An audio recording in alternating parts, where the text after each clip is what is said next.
Irmãos e irmãs do Instituto Reformado de São Paulo, aqui é o professor Leandro Lima e nós estamos iniciando a nova disciplina do Instituto sobre a pessoa e a obra do Espírito Santo, pneumatologia. E esta é a primeira aula da disciplina, a primeira videoaula, que nós vamos tratar sobre o assunto a respeito da pessoa divina do Espírito Santo.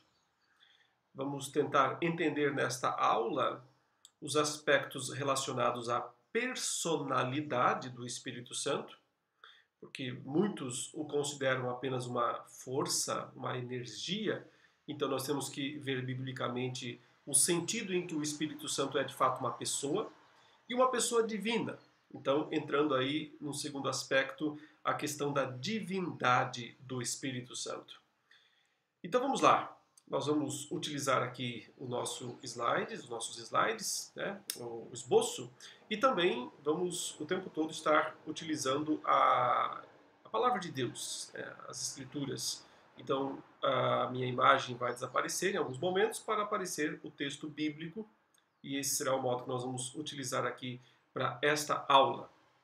Então vamos lá, aula 1, a pessoa do Espírito Santo. Uma das coisas mais interessantes a respeito do próprio termo espírito, tanto no texto hebraico quanto no texto grego, é que em ambos os testamentos, a palavra hebraica ruach e a palavra grega pneuma, significam vento. Então a ideia do termo vento é a ideia de invisibilidade, imprevisibilidade, mas ao mesmo tempo uma existência real e abençoadora.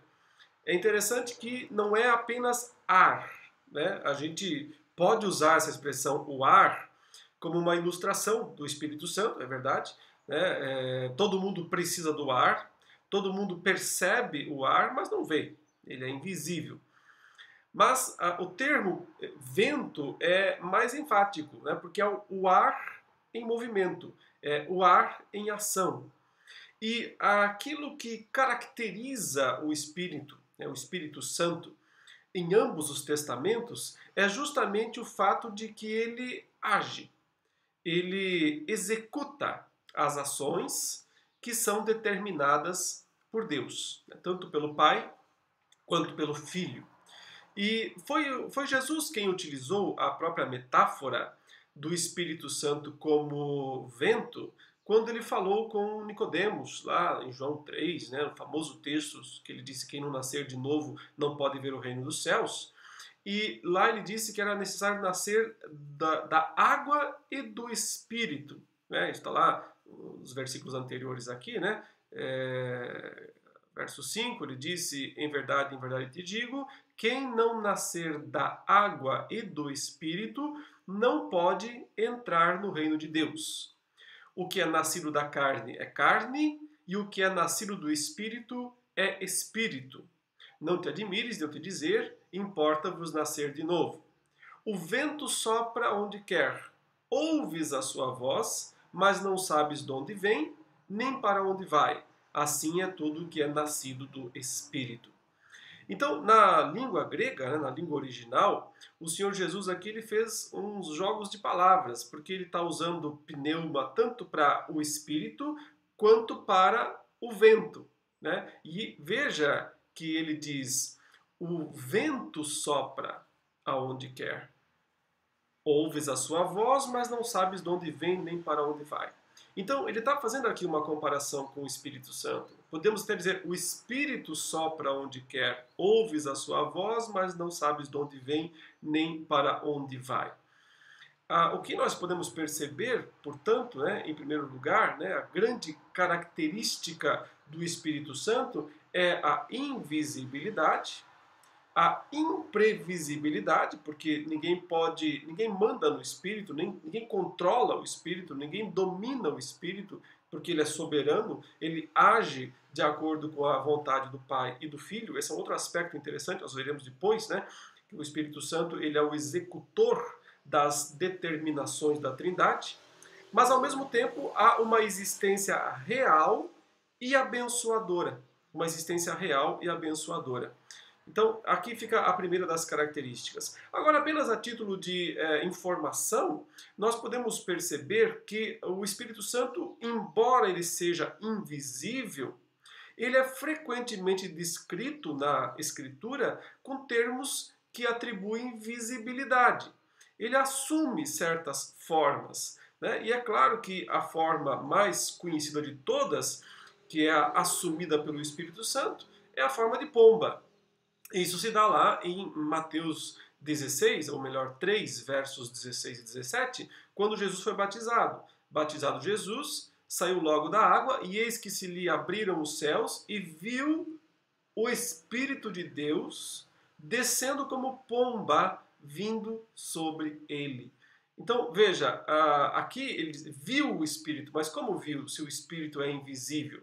Se ele é como vento, né? Não pode ser visto, pode ser sentido, mas não pode ser visto. Então o texto diz, viu o Espírito vindo sobre ele em forma de pomba. Então o Espírito frequentemente ele assume representações visíveis, né, para que ele possa ser reconhecido. Ninguém sabe exatamente por que é que o Espírito escolheu essa forma de pomba, né, para aparecer. Alguns associam isso com o final do dilúvio, quando a pombinha foi enviada, né, e trouxe o galinho como uma amostra, uma prova de que o dilúvio havia acabado.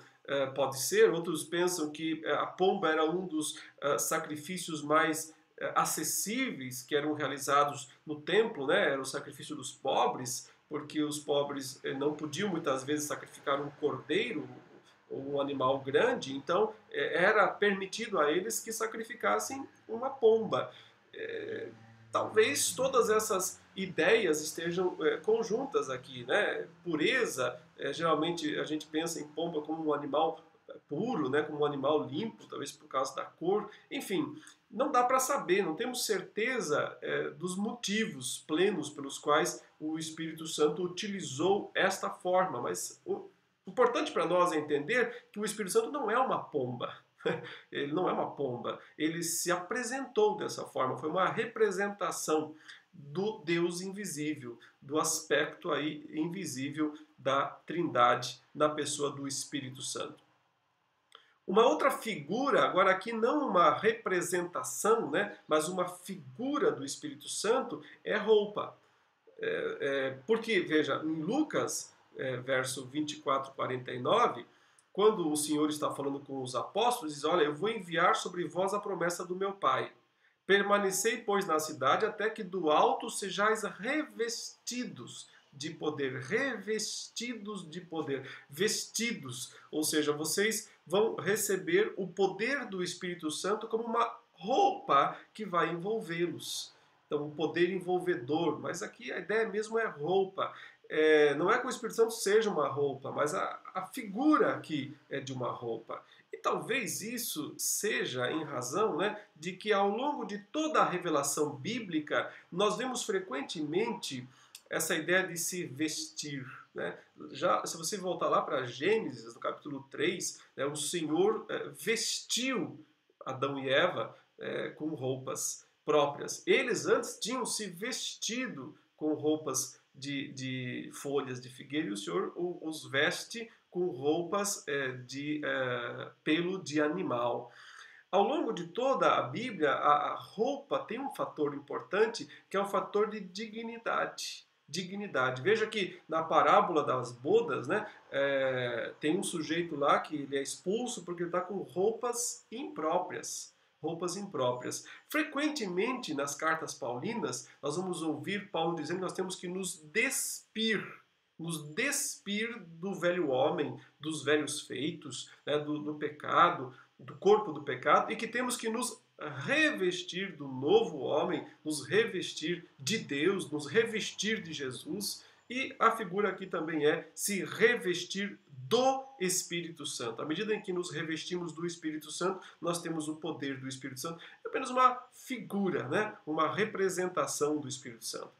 Mas a mais conhecida de todas as figuras do Espírito Santo provavelmente seja fogo, né? Então fogo também é frequentemente associado ao Espírito Santo. Isso vem diretamente de Atos 2, quando diz que apareceram distribuídas entre eles línguas como de fogo e pousou uma sobre cada um deles. Todos ficaram cheios do Espírito e passaram a falar em outras línguas, segundo o Espírito lhes concedia que falassem. Então aqui algumas coisas importantes, né?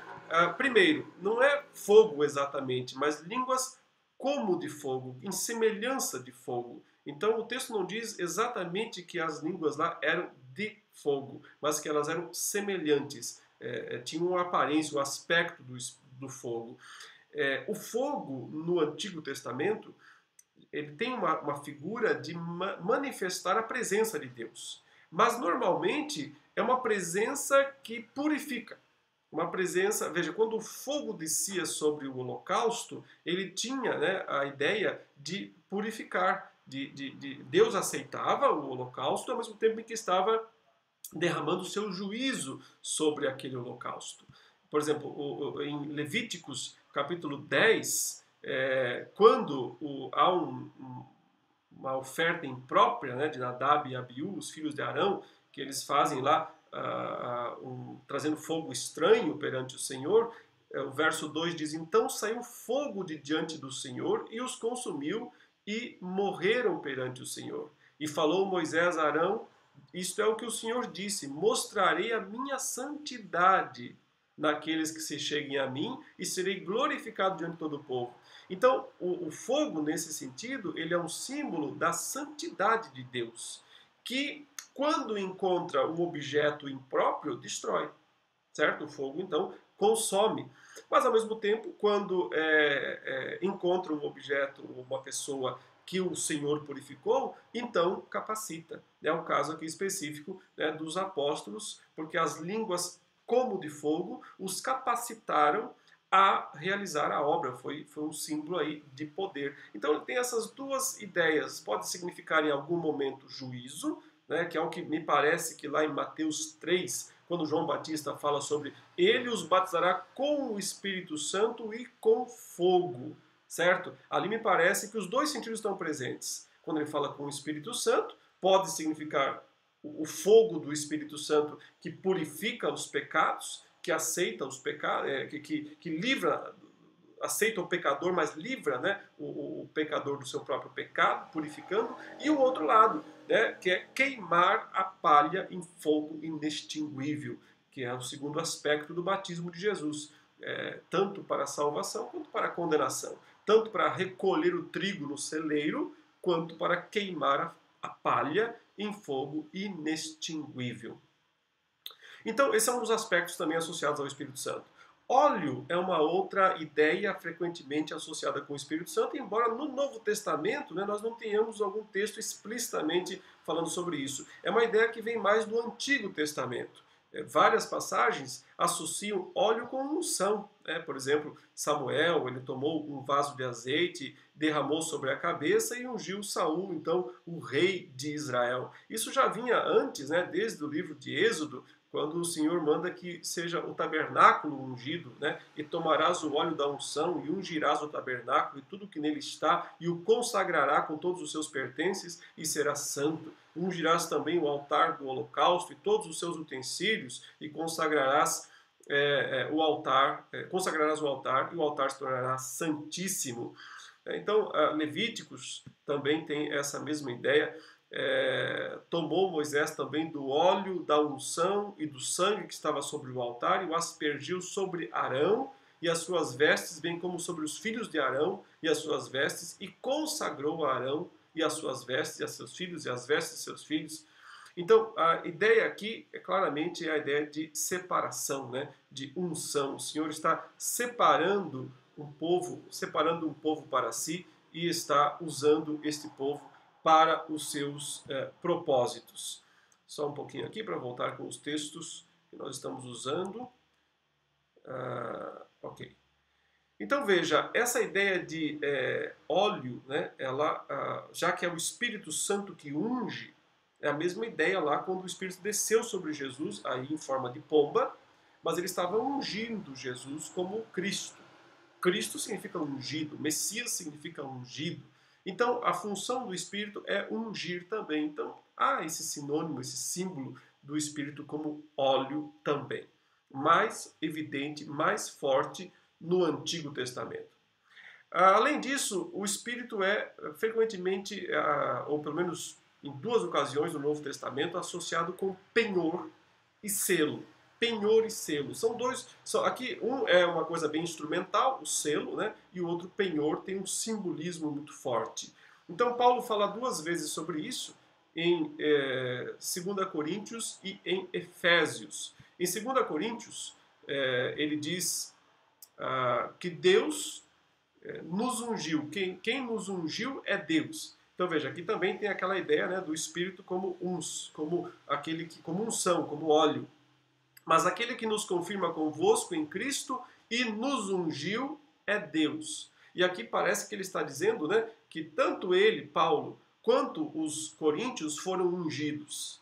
Foram ungidos. Aqui é um ponto bem interessante, porque no Antigo Testamento a gente costuma ver a unção apenas reservada aos oficiais, aos sacerdotes, aos reis, aos profetas, a pessoas especiais. Mas no Novo Testamento, essa unção está sobre todo o povo.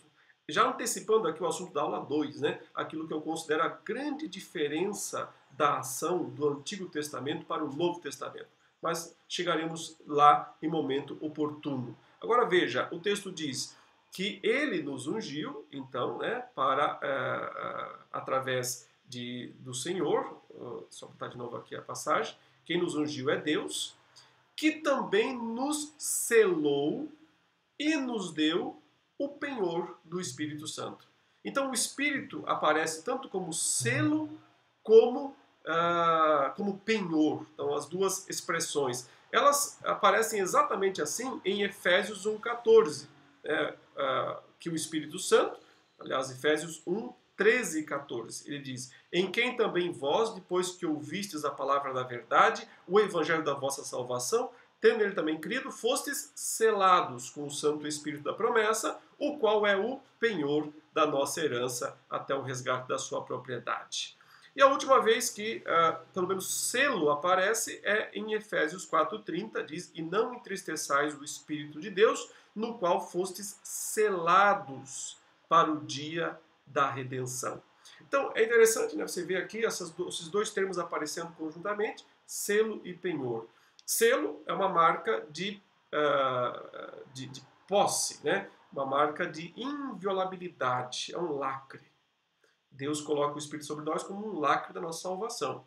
E penhor tem o sentido também de um pagamento antecipado, uma garantia que foi dada para que o objeto, né, seja resgatado no futuro, no caso nós. Então, o fato do Espírito Santo estar em nós representa tanto um selo quanto um penhor. Né? Esses aspectos vão ser mais trabalhados para frente, mas apenas aqui nós estamos querendo mostrar que ele tem essas representações. Ele é usado, uma vez que ele é invisível, como o vento, então frequentemente ele aparece com essas representações, penhor, selo. Uma outra representação é a água. Né? Água, isso está lá em João 7, 37 e 39, no último dia, o grande dia da festa, levantou-se Jesus e exclamou: se alguém tem sede, venha a mim e beba. Quem crer em mim, como diz a Escritura, do seu interior fluirão rios de água viva. Isso ele disse com respeito ao Espírito que haviam de receber. Então veja, água também é um dos símbolos do Espírito Santo. Vida eterna, às vezes ele é chamado disso, né? Aquele que beber da água que eu lhe der nunca mais terá sede, pelo contrário, a água que eu lhe der será nele uma fonte a jorrar para a vida eterna. Então uma água que dura para sempre, uma água eterna. Esse é o sentido aí do texto. Já falamos sobre vento, desde lá do começo, João 3,8 foi o texto, né? Mas também é bom lembrar Ezequiel 37, verso 9, lá do vale dos ossos secos. Então ele me disse: profetiza ao Espírito, profetiza, ó filho do homem, e dize-lhes: assim diz o Senhor Deus, vem dos quatro ventos, ó Espírito, e assopra sobre esses mortos para que vivam. Provavelmente o Senhor Jesus, quando falou com Nicodemos, o Espírito sopra onde quer, você ouve a voz, mas você não sabe de onde ele vem, provavelmente a passagem por trás dessa expressão é justamente Ezequiel 37, verso 9, o Espírito Santo soprando e dando vida àqueles ossos mortos, àqueles ossos secos. É assim que acontece. Isso é a ressurreição espiritual. A pessoa que está morta nos delitos e pecados, ela é ressuscitada espiritualmente graças à ação do Espírito Santo. Agora passemos, né, aos aspectos mais importantes aqui da nossa aula, que é falar primeiro sobre a personalidade divina do Espírito Santo e depois um arrazoado aqui genérico sobre qual é a parte do Espírito Santo na Trindade, na obra da Trindade, qual é a sua obra, né? Aquela distinção entre Trindade ontológica e econômica. Daqui a pouco a gente esclarece sobre isso. Então, um ponto importante a ser notado do Espírito Santo, como ele aparece, especialmente no Novo Testamento, é que ele tem personalidade. Ele não aparece como uma força, uma energia. Energia não tem sentimento, energia não tem desejo, não tem vontade. Energia apenas ela cumpre um objetivo, né? Transmite alguma coisa de um lugar para o outro, enfim, alimenta, mas ela não tem personalidade. Energia não pode ter personalidade. Mas o Espírito Santo aparece frequentemente, sempre, aliás, como alguém que tem personalidade. O próprio Jesus, em passagens como João 14, verso 26, ele disse: mas o Consolador, o Espírito Santo, a quem o Pai enviará em meu nome, esse vos ensinará todas as coisas e vos fará lembrar de tudo o que vos tenho dito. Então veja, um Espírito que ensina, um Espírito que traz a lembrança, não dá uma ideia aqui de uma energia, dá uma ideia de uma pessoa, uma personalidade. Ele tem uma função própria, ele tem uma ação própria. Ele vai fazer algo bem específico. Mais para frente, aí mesmo em João, mais no capítulo 15, verso 26, ele diz: quando, porém, vier o Consolador, que eu vos enviarei da parte do Pai, o Espírito da verdade, que dele procede, esse dará testemunho de mim.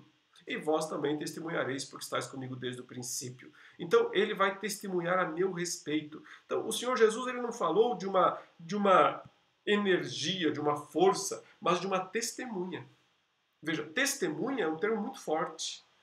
Uma energia não pode ser testemunha de alguma coisa.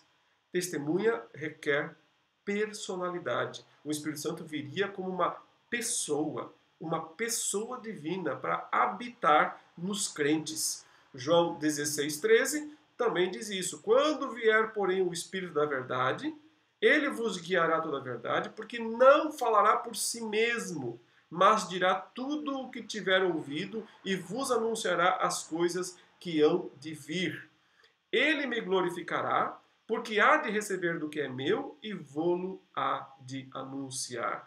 Então aqui um dos textos mais interessantes, né? Porque veja, Jesus ele não vai falar de si mesmo, ele não é uma mera energia, ele vai falar aquilo que eu quero que ele fale. Então quase que ele dá a ideia de que o Espírito Santo tem a sua própria vontade em algum aspecto, né? Mas no caso, quando ele vem fazer a obra, ele vai fazer não a dele, mas a minha. Não a vontade dele, mas a minha vontade. Aí está a chamada subordinação econômica. O termo é complicado, eu sei, né? Mas a gente às vezes fala de subordinação na Trindade. Ou seja, quem é subordinado a quem?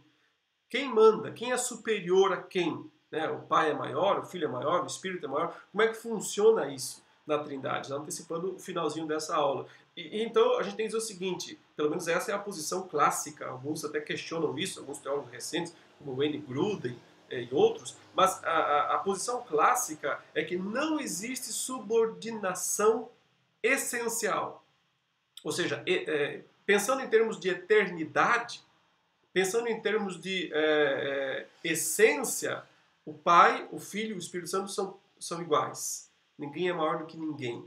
Né? Eles são um e eles têm a mesma essência, compartilhada, a mesma substância é inteiramente compartilhada pelo Pai, pelo Filho e pelo Espírito Santo. Esse é o que ensina, por exemplo, Calcedônia, né? O criador antigo de Calcedônia. Agora, isso tem a ver com essência. Ontologia, né? A palavra ontos significa essência. Então, a trindade ontológica, a trindade essencial, na sua essência pura, não há subordinação entre Pai, Filho e Espírito Santo. É isso que fala eternamente, é o que diz a teologia conservadora ortodoxa ao longo dos séculos. Mas admite-se subordinação econômica. O que é subordinação econômica? Então significa que na hora de trabalhar, de fazer o que tem que ser feito, o pai é o chefe. O filho fala isso, Jesus fala, não vem fazer minha vontade, mas a do pai. E aqui ele está dizendo, o Espírito não vem fazer a vontade dele, mas a minha. Percebe? O Espírito não vai fazer a vontade dele, mas a minha. Então o que quer dizer é que no trabalho, o Espírito faz a vontade do Filho e do Pai. Ele se subordina ao Pai. Então assim, o Pai não se subordina a ninguém em termos de obra. Mas o Filho se subordina ao Pai e o Espírito se subordina ao Pai e ao Filho. Então o Filho tem uma subordinação e o Espírito tem duas. Certo? Porque o Filho não se subordina ao Espírito. O Filho não se subordina ao Espírito. Ele se subordina ao Pai. Mas o Espírito se subordina ao Pai e ao Filho. Aos dois. Porque ele é o Espírito de Deus e também é o Espírito de Cristo. Ele é chamado desses dois termos, esses dois nomes no Novo Testamento. Vamos devagar, essas coisas vão ficar mais claras, eu espero, aos poucos. Mas até aqui estamos falando sobre personalidade. Né? E veja, Atos 8, 29... diz, então disse o Espírito a Filipe, aproxima-te desse carro e acompanha-o. Correndo Filipe, ouviu-o ler o profeta Isaías e perguntou, compreendes o que vens lendo? Então aqui é aquele texto em que o Espírito Santo pegou o Filipe, né, e o levou lá da Samaria até ele encontrar o eunuco aí que está no carro viajando para a África. Observe, o Espírito está claramente mostrando sua vontade, mas lembre-se que é a vontade do Filho. Né? Ele está fazendo a vontade do Filho. Mas ele não é uma mera energia, porque ele está agindo com personalidade. Ele fala, ele impõe sua vontade, que é a do Filho, mas que ele está assumindo para si e está agora compartilhando ou exigindo que Filipe faça isso. Uma energia não faria isso. Né? Uma energia não se expressa dessa maneira.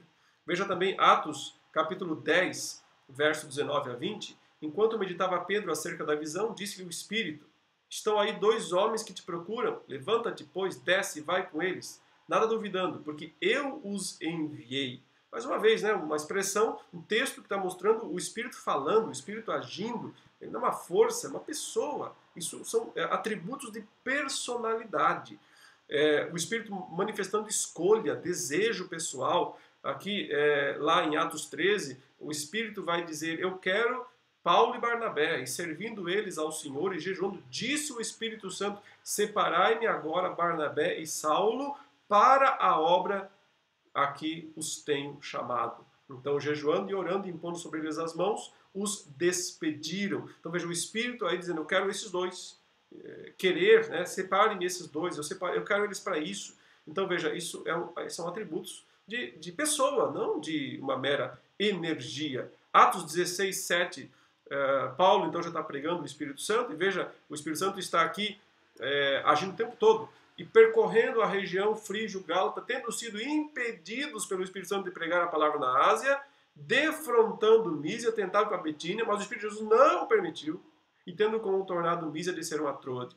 Então, e aí ele vai ter à noite aquela visão, né, do macedônio, dizendo, passa a Macedônia e ajuda-nos. Então veja, ele quis ir para dois lugares, mas o Espírito disse, não, para cá você não vai. Ele queria ir para a região frígio-gálata, né, na região da Ásia, não conseguiu. Tentou ir para Mísia, passou por Mísia, tentou ir para Bitínia, também não conseguiu. Por fim, ele foi para Troade, e de Troade, então, mais tarde, ele iria para Filipos. Então, o que o Espírito está fazendo? Mostrando sua vontade. Isso não é uma energia, né? É uma pessoa, personalidade. Tanto é uma pessoa que ele pode ser agradado ou pode ser ofendido. Você não pode agradar ou ofender uma energia. Você agrada ou ofende uma pessoa. Por isso, inclusive, né, o pecado contra o Espírito Santo, né, é dito que não pode ser perdoado. É um pecado contra a pessoa do Espírito Santo. Por isso vos declaro, todo pecado e blasfêmia serão perdoados aos homens, mas a blasfêmia contra o Espírito não será perdoada. Então, existe um pecado que é diretamente contra o Espírito Santo. Esse será o assunto da última aula do curso, tá? Então não se preocupe agora em antecipar o que é isso, porque nós veremos na última aula desse curso de pneumatologia. Mas observe, né? É um pecado contra ele, você pode, portanto, ofendê-lo. Você não ofende uma energia. Acho que o texto mais evidente nesse sentido está em Atos capítulo 5, o famoso caso de Ananias e Safira. E esse texto ele tem duas virtudes, porque ele nos ajuda a entender tanto o aspecto personal, né, a pessoa do Espírito, quanto o aspecto divino, né, do Espírito Santo.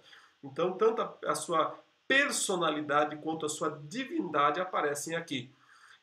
Só lembrar, então, que o casal, né, vendeu o campo lá, mas só entregou uma parte. Então, Pedro agora está confrontando a eles, dizendo: Então disse Pedro a Ananias: Por que encheu Satanás teu coração para que mentisses ao Espírito Santo, reservando parte do valor do campo? Então, olha só, ele mentiu ao Espírito. Não é para mentir para uma energia, você mente para uma pessoa que entende o que é certo, o que é errado, o que é verdade. Então, mentiu ao Espírito Santo. Conservando, porventura não seria teu, e vendido não estaria em teu poder. Como, pois, assentaste no coração esse desígnio, não mentiste aos homens, mas a Deus. Não mentiste aos homens, mas a Deus. Então, é interessante porque você tem aqui, né, os dois aspectos. Tanto ele aparece como uma pessoa, você mentiu ao Espírito, mas quando mentiu ao Espírito, você mentiu a Deus.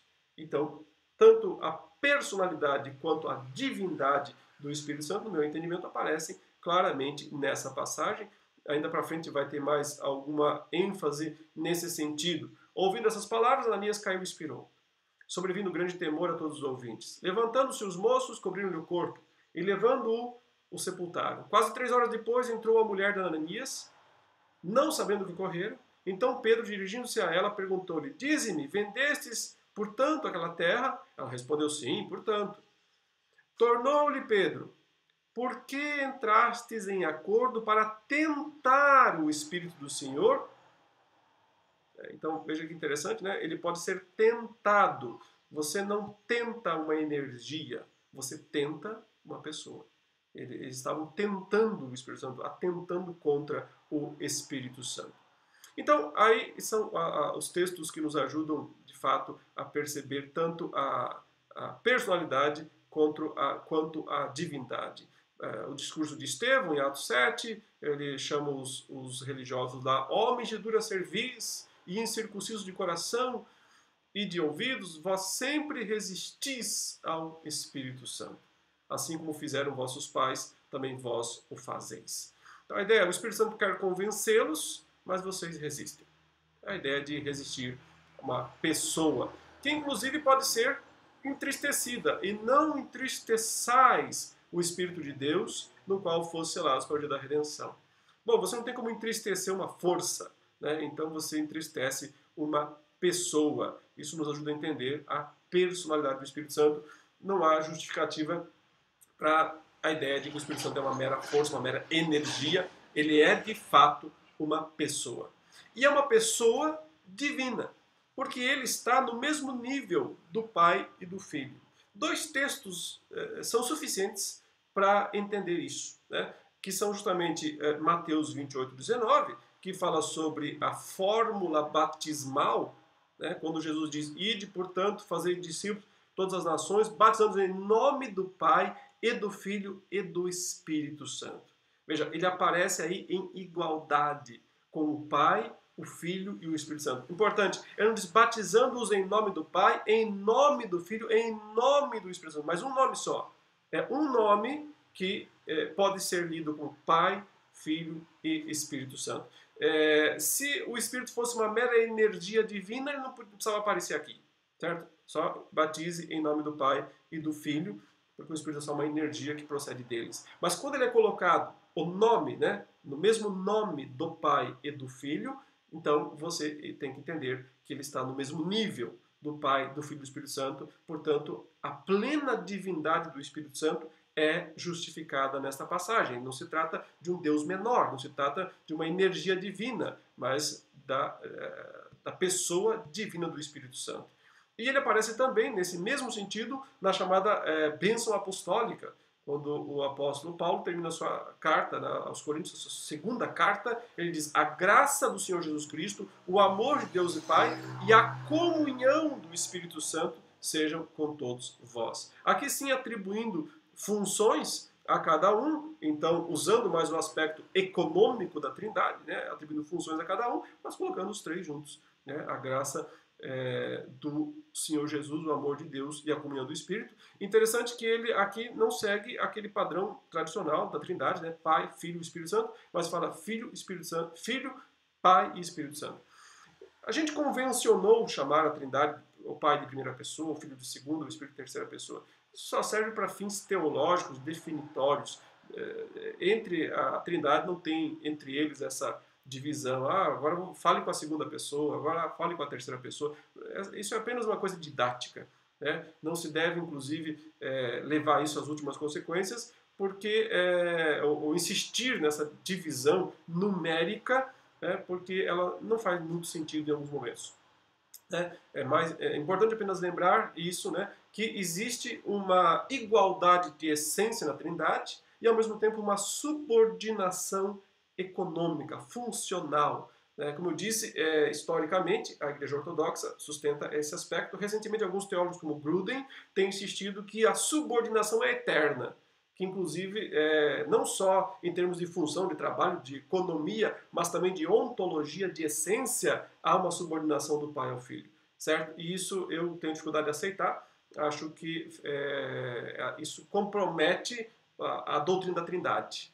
Então, acho que não é uma boa teoria, é melhor ficar com a ideia tradicional ortodoxa, igualdade de essência, subordinação em função. E aí, então, mais uma vez, né, existe absoluta igualdade de essência na Trindade. Textos como João 10,30 nos ajudam a falar isso, né? Eu e o Pai somos um, Jesus está dizendo. Então, num sentido de eternidade, não há qualquer distinção entre o Pai e o Filho. O Pai é tão Deus quanto o Filho é tão Deus quanto o Pai, o Pai é tão eterno quanto o Filho, o Espírito é tão eterno quanto o Pai. Se você lembrar daquela distinção clássica que vem lá desde o Concílio de Calcedônia, mesmo antes, em Niceia, isso já está sendo trabalhado, a ideia é que o Filho é eternamente gerado do Pai e que o Espírito Santo procede eternamente tanto do Pai quanto do Filho. Mas isso não atribui subordinação eternamente, é apenas o modus de existência deles, do Pai, do Filho e do Espírito Santo. Mas o modus operandi, ou seja, o modo de trabalho, aí a gente vê claramente funções diferentes. Eu já falei, né, que em João 6,38, Jesus disse, eu desci do céu não para fazer a minha vontade, e sim a vontade daquele que me enviou. Então, eu estou subordinado ao Pai em termos de trabalho, em termos de função, e também já falei de João 14,28, quando ele diz, assim, esse texto eu não tinha ainda falado, né? Mas João 14,28, ele diz, ouvistes que eu disse, vou e volto para junto do Pai, para junto de vós, se me amasseis, alegar-vos-ieis de que eu vá para o Pai, pois o Pai é maior do que eu. Então, qual é o sentido que o Pai é maior do que eu? O sentido econômico. É isso que tem sido defendido historicamente pela Igreja ortodoxa. O Pai é maior do que o Filho em termos de função, de trabalho, do que eu estou fazendo agora. Eu estou aqui para fazer a vontade dele. Não vim de moto própria, não vim de fazer a minha vontade, mas a do que me enviou. E o Espírito Santo vai fazer não a vontade dele, mas a minha. É isso que Jesus diz. Então, essa é a subordinação econômica de trabalho. Aquela distinção que às vezes se tem de que o Pai agiu na criação, o Filho na redenção, o Espírito na igreja, não é muito boa, não é correta. Isso não é uma boa divisão sobre quem faz o que na Trindade. Porque a Trindade agiu na criação, a Trindade agiu na redenção e a Trindade age na igreja hoje. Então não há essa divisão, não há uma compartimentalização da função da obra temporal, cronológica. Essa teologia não é boa. O tempo todo a Trindade está agindo, okay? Em todas as coisas. Mas, esse é o ponto, as funções não são as mesmas. Então, assim, a gente podia resumir a aula nesse aspecto dizendo, ao Pai pertence mais o ato de planejar. Ele é o mentor da Trindade. Ele planeja, ele predestina, ele diz como é que deve ser. Estabelece como deve ser. O Espírito, ou melhor, o Filho, é o mediador da Trindade, é aquele que vem, é aquele que faz, garante aquilo que o Pai quer. E o Espírito é aquele que vem para selar, para agir. Ele é o que está na ponta da Trindade, digamos assim. Né? Então, se você, por exemplo, ver Gênesis 1 e 2, na criação, a Trindade está lá, não é só o Pai. A Trindade está lá, o Pai, o Filho e o Espírito Santo. O Pai está presente, né? Deus está ali, o Criador, o Espírito está ali sobre a face das águas, o Espírito do Senhor, e o Filho também está lá, porque ele é o Verbo, ele é a palavra, ele é a voz de Deus, ele é o haja luz, certo? Então, podemos dizer assim que o Pai está ali controlando, mentoreando a criação, o Filho é o instrumento através do qual o Pai cria, né? E o Espírito é a ponta da lança, é aquele que vai lá na última e toca na criação. Ele põe a mão no barro, é a mão de Deus no barro, agindo, tocando nas águas, é a função do Espírito Santo. Essa mesma ideia pode ser vista na salvação. Por exemplo, Efésios 1, de 3 até o 14, é aquele grande parágrafo da Escritura, o maior parágrafo acho, da Bíblia, sem ponto, né, só vírgula, mostra o Pai predestinando, o Filho sendo o mediador e o Espírito vindo aplicar a obra da salvação. Então ele diz que o Pai nos escolheu, bendito Deus e Pai, nosso Senhor Jesus Cristo, que nos escolheu, diz o verso 4, nele, no Filho, veja, Filho instrumento, mediador, antes da fundação do mundo, nos predestinou para ele, então várias vezes aparece nele, por ele. No verso 7 diz, no qual temos a redenção pelo seu sangue, a remissão dos pecados. Então aqui o aspecto instrumental, mediatorial do Filho em relação à obra do Pai. O Pai predestina, o Filho morre pelos predestinados, certo? E o que o Espírito Santo faz? Vem e aplica essa obra no predestinado. Em quem também vós, diz o verso 13, depois que ouvistes a palavra da verdade, o evangelho da vossa salvação, tendo também crido, fosse selados com o Santo Espírito da promessa. Então você vê a Trindade aqui, com toda ela na salvação. Não só o Pai, não só o Filho, não o Espírito. O Pai predestinando, o Filho morrendo pelos pecados, né, executando o aspecto legal da predestinação, e o Espírito Santo vindo aplicar isso, o aplicador. Então, parecido com o que aconteceu na criação do mundo, né? Da mesma maneira, você tem 1 Pedro 1, de 1 a 2, vou aqui ficar só no verso 2, eleitos segundo a presença de Deus Pai. Pertence ao Pai, portanto, a eleição.